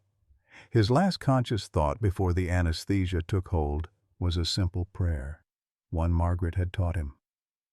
"Grant me the strength for one more day." It had carried him through war, through Margaret's illness and death, through years of loneliness. It would have to carry him through this as well. Jason floated in a sea of darkness, voices drifting around him like distant buoys, beeping machines, murmured medical terminology, the squeak of rubber-soled shoes on linoleum. Consciousness returned in fragments, his body feeling impossibly heavy, his mouth dry as desert sand. When he finally managed to open his eyes, the harsh fluorescent lights of the recovery room sent spikes of pain through his skull. "He's waking up," someone said, a blurry figure moving closer to his bedside. "Mr. Miller, can you hear me?" Jason tried to respond, but his tongue felt swollen, uncooperative. A straw touched his lips, and he sipped gratefully at ice water that tasted sweeter than any wine. "The surgery went well," the voice continued, gradually resolving into Dr. Shepard's familiar tones as Jason's vision cleared. "We removed 3 parasites in total, one from your upper chest wall that was approaching the pleural cavity, one from your lower abdomen, and another from your left thigh." 3 more of those things, Jason thought, a shudder running through him despite the lingering effects of anesthesia. He became aware of dull, throbbing pain at each of the surgical sites, muted by whatever painkillers flowed through his IV. "Rest now," Dr. Shepard advised, adjusting something on one of the monitors. "We'll talk more when you're fully awake." Jason drifted back into darkness, this time pulled by the powerful undertow of medication rather than anesthesia. When he surfaced again, the recovery room had been replaced by his regular hospital room, dimly lit and quiet. A figure dozed in the chair beside his bed. Robert, his head tilted at an uncomfortable angle, suit jacket draped over his chest like a makeshift blanket. "Robert," Jason croaked, his voice barely audible. His son jerked awake immediately, blinking and disoriented before focusing on Jason. "Dad, you're awake. How do you feel?" "Like I've been through a meat grinder," Jason admitted, wincing as he tried to shift position. "How long was I out?" "Almost 18 hours, Robert replied, checking his watch. "It's just past noon the next day. The surgery took longer than they expected. Something about one of the parasites being lodged near some major blood vessels." The door opened quietly, and Nurse Emma entered, her face lighting up when she saw Jason awake. "There he is," she said warmly, moving to check his vital signs. "You gave us a bit of a scare, Mr. Miller. Your blood pressure dropped during the procedure, but Dr. Shepard managed to stabilize you." "Did they get all of them?" Jason asked, the question that had been foremost in his mind since waking. Emma's smile faltered slightly. "Dr. Wallace will be by shortly to discuss your case. Would you like some more ice chips in the meantime?" The evasion was answer enough. Jason closed his eyes briefly, fatigue washing over him. Even the simple act of conversation seemed to drain what little energy he had. Dr. Wallace arrived an hour later, accompanied by Dr. Shepard and a woman Jason didn't recognize. Middle-aged, with silver-streaked hair pulled back in a neat ponytail and wire-rimmed glasses perched on her nose. "Mr. Miller, good to see you awake," Dr. Wallace greeted him. "This is Dr. Victoria Bennett from the Parasitic Disease Branch at the CDC. She flew in yesterday to consult on your case." Dr. Bennett stepped forward, her keen eyes studying Jason with scientific interest that made him feel uncomfortably like a specimen under glass. "Mr. Miller, you've presented us with quite a remarkable case. The parasites we've extracted from you represent a previously undocumented subspecies of Loa loa. The implications for tropical medicine are significant." "Glad to be of service," Jason replied dryly, not particularly caring about the scientific significance while his body still hosted these creatures. Dr. Bennett had the grace to look slightly abashed. "Of course, our primary concern is your health and complete recovery. I've been reviewing your case with Dr. Wallace and Dr. Shepard, and I'm optimistic about your prognosis." Jason looked between the 3 doctors, noting the careful neutrality of their expressions. But, he prompted, knowing there was more they weren't saying. Dr. Wallace stepped closer to the bed. The surgical procedures successfully removed the 3 largest and most mature parasites. The post-operative imaging shows no additional mature specimens. "That's good news, right?" Robert asked from his position beside the bed.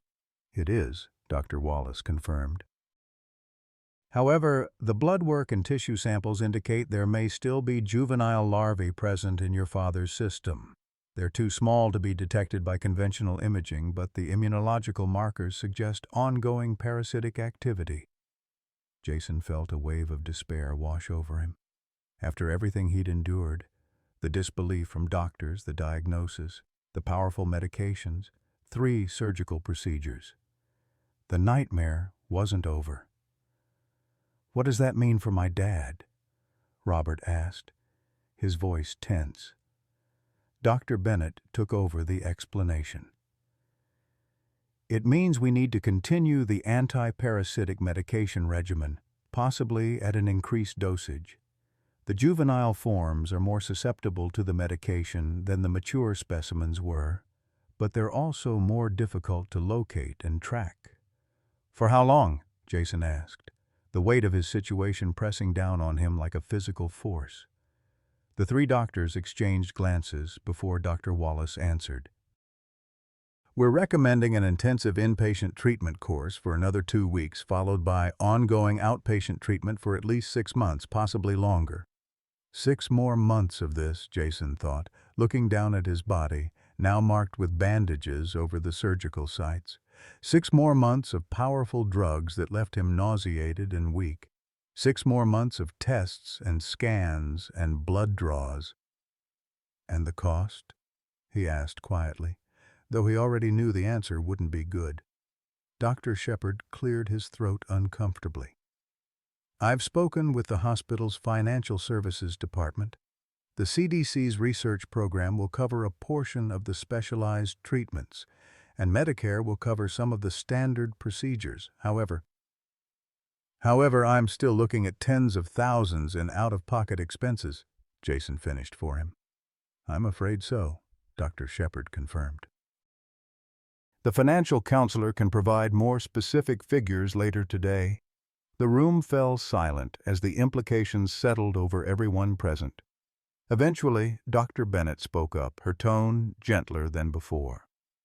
"Mr. Miller, I understand the financial burden is substantial, but I want to emphasize the importance of completing the full treatment course. These parasites, if left untreated, could cause serious long-term health complications." Jason nodded wearily. "I understand. It's not a question of whether to treat, it's how to pay for it." After the doctors left, promising to return later with more detailed treatment plans, Jason and Robert sat in heavy silence. Emma remained, checking Jason's IV and surgical dressings with gentle efficiency. "I've started calling realtors," Robert said finally, "just to get estimates on the house's value in the current market. 3 have agreed to do virtual walkthroughs tomorrow."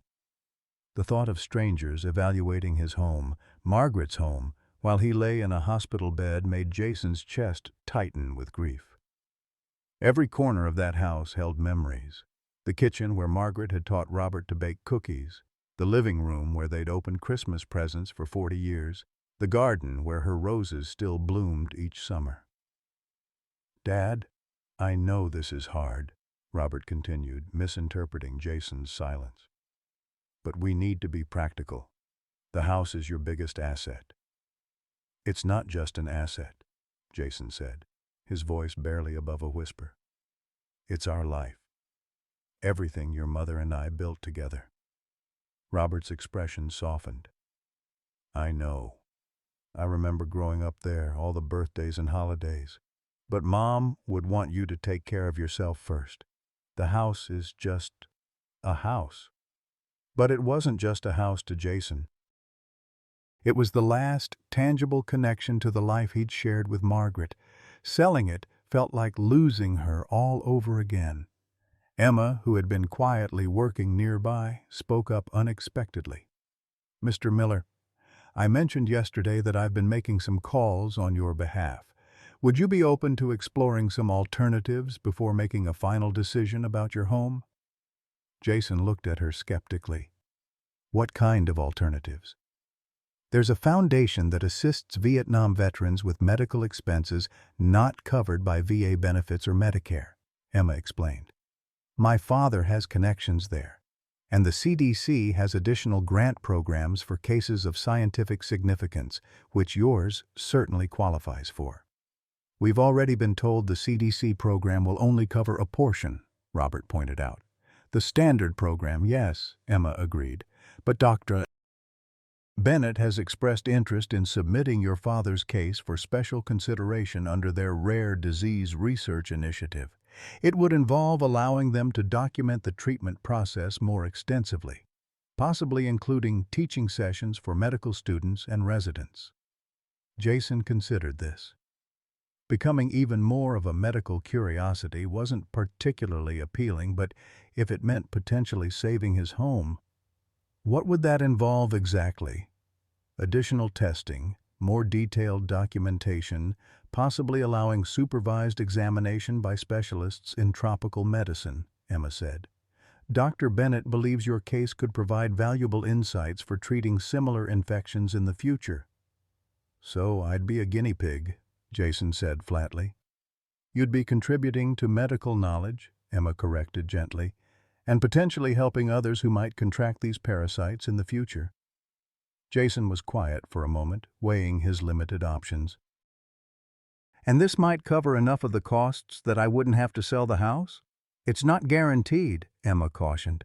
"But between the Veterans Foundation, the expanded CDC program, and some local medical charity resources I'm looking into, it's possible, worth exploring before making irreversible decisions." Robert looked skeptical but nodded slowly.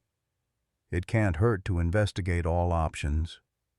Before Jason could respond, the door opened again, and Dr. Wallace returned, his expression noticeably brighter than during his earlier visit. "Mr. Miller, I have some encouraging news. The laboratory has completed a more comprehensive analysis of the parasites we removed during surgery, and they've identified a specific enzyme that appears unique to this subspecies." "What does that mean for my treatment?" Jason asked, trying to focus through the fog of pain medication. "It means we may be able to develop a more targeted treatment approach," Dr. Wallace explained. "Dr. Bennett is already consulting with specialists who work specifically with enzyme inhibitors. If we can disrupt this particular enzyme's function, we might be able to neutralize the remaining parasites more effectively, with fewer side effects than the current broad-spectrum medications." A flutter of hope rose in Jason's chest. How soon could this new treatment be available? "That's the truly good news," Dr. Wallace said, unable to contain his excitement. "A similar enzyme inhibitor is already approved for treating another parasitic infection. We'd need to modify the protocol, but we could potentially begin trials within days rather than weeks or months." "Trials?" Robert echoed, his protective instincts visibly kicking in. "You want to use experimental treatments on my father?" "It's not experimental in the traditional sense," Dr. Wallace clarified. "The medication is FDA approved just for a different application. Using it for your father's specific parasite would be considered off-label use, which is common practice in treating rare conditions." Jason considered this new information. "And the cost?" Dr. Wallace smiled for the first time since Jason had met him. "That's perhaps the best news of all, because this would be considered a novel treatment approach for a newly identified parasitic subspecies. The pharmaceutical company that manufactures the enzyme inhibitor has expressed interest in providing it at no cost as part of a case study." The implications of this revelation weren't lost on Jason or Robert. "No cost?" Robert repeated. "As in, free?" "The medication itself would be provided free of charge," Dr. Wallace confirmed.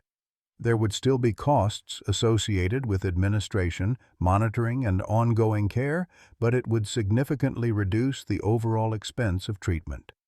Jason felt the first genuine spark of hope since this ordeal began. "When can we start?" "Dr. Bennett is on a call with the pharmaceutical company representatives now," Dr. Wallace replied. "If all goes well, we could begin as early as tomorrow morning." After Dr. Wallace left to continue his consultations, Robert stepped into the hallway to call his wife with the update, leaving Jason alone with Emma. "Did you know about this?" Jason asked her. "The enzyme thing?" Emma shook her head. "Not specifically, no. But I'm not entirely surprised. Your case has generated significant interest in the medical community. Dr. Bennett has been consulting with specialists around the country since she arrived." Jason studied her face, noting the dark circles under her eyes that suggested she'd been working long hours. "Why are you doing all this for me? The calls to foundations, the veterans groups, it goes beyond professional duty." Emma adjusted his IV line, her movements practiced and efficient. "When my father came home from Vietnam, he was broken in ways that went beyond his physical injuries. The nightmares, the survivor's guilt, they nearly destroyed him. But he had a memory that kept him going through the darkest times. A young lieutenant who risked his own life to save a kid from Brooklyn who meant nothing in the grand scheme of the war." She paused, meeting Jason's gaze directly.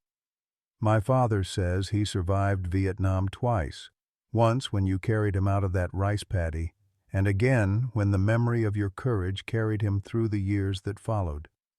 So, yes, I'm doing everything I can to help you now. Not just because it's my job, but because some debts can never be fully repaid. You can only pay them forward." The depth of feeling in her words left Jason momentarily speechless. All these years he had carried his own burdens from Vietnam, the nightmares, the faces of those he couldn't save, the lingering questions about whether his actions had made any difference in a war that seemed increasingly pointless with each passing decade. To learn that one act, one decision made in the chaos of battle had rippled through time to touch so many lives was overwhelming. "I never knew what happened to Jimmy after the medevac," Jason said softly. "In those days, once someone was evacuated, you rarely heard what became of them." "He spent 6 months in hospitals, first in Japan, then stateside," Emma told him. "The doctors weren't sure he'd walk again, but he was stubborn. By the time I was born in '78, he was coaching Little League and dancing with my mom at the VFW hall every Saturday night." The image brought a smile to Jason's face. He was a good kid, always had a joke, even in the worst conditions. Kept everyone's spirits up. "Still does," Emma said with a fond smile. "He's the one who taught me that medicine isn't just about treating bodies. It's about seeing the whole person." She checked her watch. "I should go check on Dr. Bennett's progress with the pharmaceutical company. Try to rest, Mr. Miller. Things are looking up." As Emma left the room, Jason closed his eyes, allowing himself to believe, just for a moment, that there might be a path forward that didn't involve losing his home. The physical pain of his condition remained, and the knowledge that parasites still moved within him was a horror he couldn't quite shake. But for the first time in weeks, the future didn't seem entirely bleak. Robert returned looking more relaxed than he had since arriving from Seattle.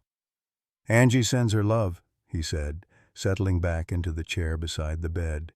"And the kids made you get well cards. I told them to mail them since we don't know exactly when you'll be home." Home. And the word hung between them, no longer accompanied by the unspoken question of whether that home would still belong to Jason when this ordeal was over. "Dad," Robert began hesitantly, "I've been thinking. When you do get out of here, maybe I should stay for a while. Help you get back on your feet." The offer caught Jason by surprise. Robert's life was firmly established in Seattle. His law practice, his wife's career as a pediatrician, the children's schools. "You can't just uproot your life." "Not permanently," Robert clarified. "But I could work remotely for a few weeks. The firm's been understanding about the emergency leave. They'd probably be flexible about an extended remote arrangement." He paused. "Unless you'd rather I didn't." The hesitation in his son's voice revealed an uncertainty that Jason rarely associated with Robert, who had always projected confidence bordering on stubbornness, a trait he'd inherited from both his parents. It occurred to Jason that perhaps Robert needed this opportunity to help as much as Jason needed the assistance. "I'd appreciate the company," Jason said simply, offering a bridge across the distance that had grown between them over the years. Robert nodded, relief evident in the slight relaxation of his shoulders. "Good. That's good." A comfortable silence settled between them, different from the tense quiet that had characterized many of their interactions in recent years. As Jason drifted toward sleep, the pain medications finally overcoming his anxiety, he found himself thinking of connections, to Jimmy Davis, to Margaret, to Robert, and to the strangers whose lives might be improved by what doctors learned from his ordeal. Perhaps, he thought as consciousness slipped away, there was meaning to be found even in this bizarre, horrifying experience. Not a meaning that justified the suffering, but one that at least made it bearable. A web of human connections spanning decades and circumstances, holding firm even when everything else seemed to be falling apart. 6 months later, Jason sat on his back porch, watching the late afternoon sunlight filter through the maple trees that bordered his property. Margaret's roses were in full bloom, their scent carried on the gentle summer breeze. His coffee had grown cold beside him, forgotten as he lost himself in thought, reflecting on the journey that had brought him to this moment of quiet peace. The targeted enzyme inhibitor treatment had worked better than anyone had dared hope. Within days of beginning the new medication, Jason's blood tests showed dramatic decreases in parasitic activity. The side effects, while still unpleasant, were far milder than the previous treatment had been. 2 weeks after the surgery, he had been discharged from the hospital with a carefully monitored outpatient treatment plan. Robert had stayed for 3 weeks, working remotely from Jason's dining room table during the day and helping his father navigate the complex medication schedule in the evenings. Their relationship, strained for so many years by distance both geographical and emotional, had found new footing in these shared days. They talked more openly than they had since Robert was a teenager. About Margaret, about Vietnam, about the grandchildren in Seattle who knew their grandfather primarily through occasional video calls and birthday packages. "You should come for Thanksgiving," Robert had said the night before his return to Seattle. "The kids would love to have you there." "Maybe I will," Jason had replied, surprising himself with how much he meant it. The financial nightmare that had loomed so threateningly had also resolved in ways Jason could never have anticipated. The pharmaceutical company's interest in his case had expanded beyond providing the medication at no cost. They had funded a comprehensive case study documenting every aspect of his treatment and recovery. The compensation for his participation, combined with grants from the Veterans Foundation Emma had connected him with, covered nearly all of his remaining medical expenses. The music box, thoroughly decontaminated and certified safe, had been returned to him last month. It sat now on his dresser, though Jason no longer opened it before bed. Some habits, he had discovered, were better left behind. A car door slammed in the driveway, pulling Jason from his reverie. Moments later, Emma appeared around the corner of the house, carrying a covered dish. Behind her walked an older man with a slight limp, white-haired but straight-backed, his face weathered but his eyes bright and alert. "Mr. Miller," Emma called, waving as she approached the porch. "I hope we're not interrupting your afternoon." Jason stood, smiling broadly. "Not at all. And I've told you a dozen times to call me Jason." "Old habits," Emma said with a shrug, climbing the porch steps. "I brought that casserole I promised, chicken and wild rice and—" She gestured to the man behind her. "I finally convinced my father to come meet you." James Davis Sr. stepped forward, his hand extended. "Lieutenant," he said, his voice rough with emotion. "It's been a long time since anyone called me that," Jason replied, taking the offered hand. "And it's been even longer since I saw you, Private Davis." The two men stood for a moment, hands clasped, a half-century falling away between them. Then, with a movement that surprised Jason, James pulled him into a firm embrace. "I've been waiting 56 years to do that," James said as they separated, his eyes suspiciously bright. "Emma tells me you've had quite an ordeal these past months." "Nothing compared to what you went through," Jason replied, gesturing toward the porch chairs. "Please, sit. Can I get you something to drink? Coffee? Iced tea?" "Iced tea would be wonderful," Emma said. "I'll help you." In the kitchen, as Jason filled glasses with ice, Emma placed the casserole in the refrigerator. "He's been nervous about this meeting for weeks," she confided. "Practiced what he would say to you at least a dozen times." "I was nervous too," Jason admitted.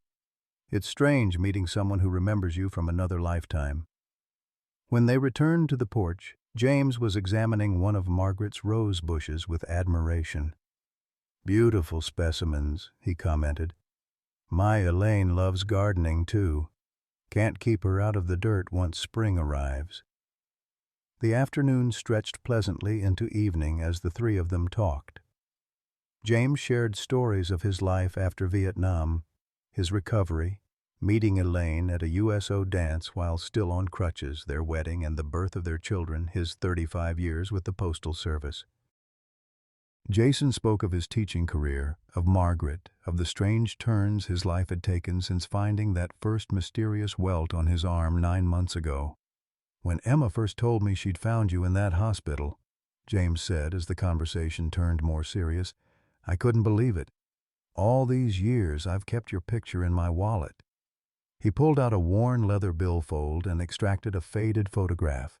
A young lieutenant in jungle fatigues, arm around the shoulders of a skinny private with a bandaged leg, both men squinting into the sun outside a field hospital. "I don't even remember this being taken," Jason said, studying the image of his younger self. "A combat photographer snapped it right before they loaded me onto the chopper to Japan," James explained. "I asked him to send me a copy, carried it ever since." He carefully returned the photo to his wallet. "You know, my grandkids call you Grandpa's Angel." Jason raised an eyebrow. "Angel?" "I was just a scared kid trying to do my job." "Weren't we all?" James agreed. "But what you did that day, it wasn't just saving my life. It was giving me the chance to have a life, to come home, to meet Elaine, to have my children and grandchildren." He gestured to Emma. "When she told me about your situation, about what those doctors found living inside you and what it might cost you, well, I had to try to help." "The foundation connections were invaluable," Jason acknowledged. "I don't know how to thank you." James waved away the gratitude. "Some debts can't be repaid directly. You just pass them forward." As darkness fell, Emma turned on the porch lights, the warm glow creating a cozy circle that held the three of them in a bubble of shared understanding. James, with obvious pride, showed pictures of his extended family on his phone, grandchildren graduating college, a great-granddaughter taking her first steps, family reunions with Davis descendants filling the frame. "You should come to our Labor Day barbecue," James said suddenly. "The whole family would love to meet you." The invitation caught Jason by surprise. For so long after Margaret's death, he had retreated from social engagements, finding them more exhausting than enjoyable. But these past months had reminded him of the vital importance of human connection. "I'd like that," he said, meaning it. Later, after Emma and James had departed with promises to set a date for dinner the following week, Jason returned to the porch alone. The night air had cooled, crickets singing in the darkness beyond the circle of light. He thought about the strange, terrifying journey that had led him here. From those first mysterious welts to the horrifying moment in the hospital when the truth had literally emerged from beneath his skin. The physical scars remained, small marks at the surgical sites that were gradually fading to silver. The psychological impact lingered too. Occasional nightmares where he felt things moving beneath his skin, moments of irrational panic when an innocent itch triggered memories of those awful weeks. Dr. Thompson had referred him to a therapist specializing in medical trauma, and the weekly sessions had helped more than Jason had expected. But beyond the trauma, something unexpected had emerged from his ordeal. Connections had been forged or renewed, with Robert, with the Davis family, with neighbors who had rallied around him during his recovery. His world, which had contracted so dramatically after Margaret's death, had expanded again. The following morning, Jason woke early, made coffee, and carried it to the front porch to watch the neighborhood come to life. Mrs. Abernathy from across the street waved as she collected her newspaper. The Johnson twins rode past on bicycles, racing each other to the corner. A young couple Jason didn't recognize walked a golden retriever puppy that strained eagerly at its leash. The phone rang inside, and Jason went to answer it, smiling when he heard Robert's voice. "Dad, I was hoping to catch you before my first client meeting. How are you feeling?" "Good," Jason replied, and realized he meant it genuinely. The final blood test came back clear last week. Dr. Wallace says they'll continue monitoring quarterly for a year, but he's confident the treatment was successful. "That's fantastic news," Robert said, the relief evident in his voice. "So, have you thought any more about Thanksgiving? Angie's already planning the menu, and Tyler keeps asking if Grandpa will teach him chess." "I've been looking at flights," Jason admitted. "Prices aren't too bad if I book soon." "Actually," Robert said, a hint of hesitation entering his voice, "I had another thought. What if we come to you this year? All of us. We could stay at that hotel near the town square, make a real family Thanksgiving in your home." The suggestion caught Jason off guard. "You'd bring everyone all the way to Connecticut for Thanksgiving?" "Why not?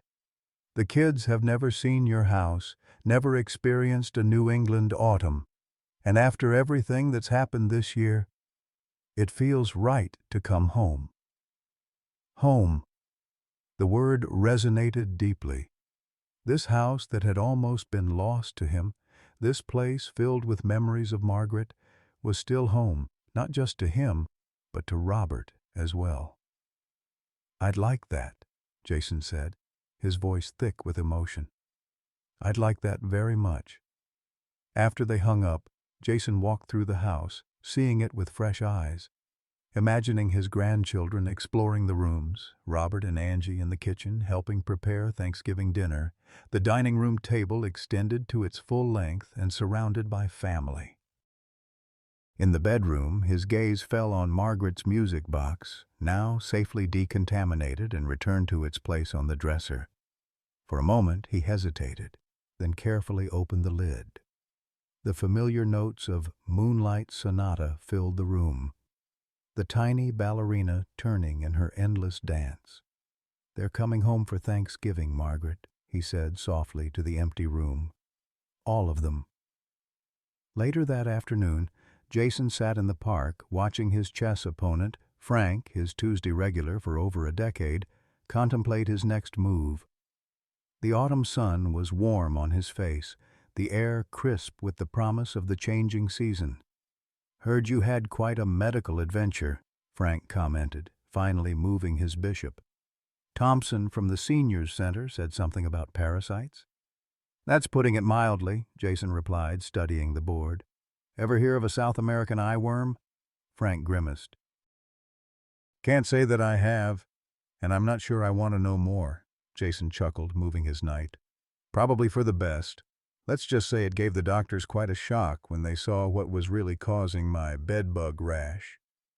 "Well, you look good now," Frank observed. "Better than you have in years, if I'm being honest." The comment gave Jason pause. Did he look different? Feel different?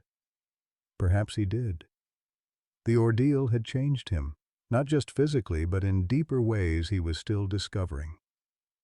"Life's full of surprises," Jason said finally, watching as Frank contemplated his increasingly precarious position on the board.